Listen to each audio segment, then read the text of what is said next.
Assalamualaikum warahmatullahi wabarakatuh. Perkenalkan, nama saya Lalu Muhammad Sofiandi, NIM D1A021471, kelas Hukum Pajak F1. Di sini saya akan membahas objek sengketa pajak dan pengadilan pajak itu tidak harus in persona.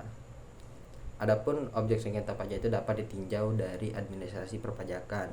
Objek itu timbul ketika administrasi perpajakan tidak terlaksana sebagaimana mestinya. Contohnya, seorang notaris diwajibkan melaporkan SPPT apabila kewajiban ini tidak dilaksanakan, maka tidak sesuai dengan peraturan perundang-undangan, maka dikenakan sanksi administrasi oleh pejabat pajak. Timbulnya sengketa pajak apabila salah satu pihak merasa dirugikan, baik wajib pajak maupun pejabat pajak, sehingga memajukan keberatan. Sifat sengketa pajak pada dasarnya sengketa yang timbul pada bidang hukum pajak bukan bersumber pada hukum administrasi negara maupun hukum perdata, sehingga ada anggapan bahwa sengketa pajak adalah bahagian dari sengketa tata usaha negara, karena mereka beranggapan hukum pajak itu merupakan bagian dari usaha negara.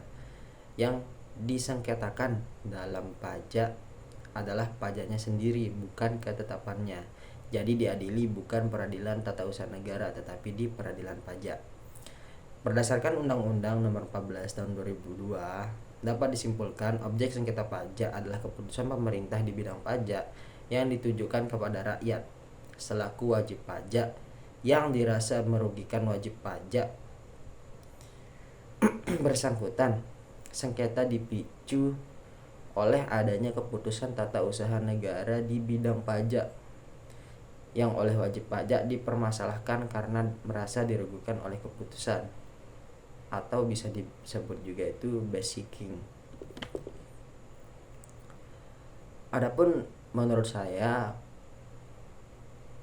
pengadilan pajak itu tidak harus in persona, karena pengadilan pajak sebagai peradilan pengganti BPSP, Badan Penyelesaian Sengketa Pajak, berdasarkan Undang-Undang Nomor 17 Tahun 1997 yang dicabut dan diubah dengan Undang-Undang Nomor 14 Tahun 2002. Keberadaan pengadilan pajak tersebut menjadi sebuah polemik, sebagaimana badan peradilan yang menjalankan kekuasaan kehakiman bagi pajak atau penanggung pajak mencari keadilan terhadap sengketa pajak, sebagaimana dinyatakan dalam pasal 2 Undang-Undang Pengadilan Pajak, menjadi sebuah tanda tanya.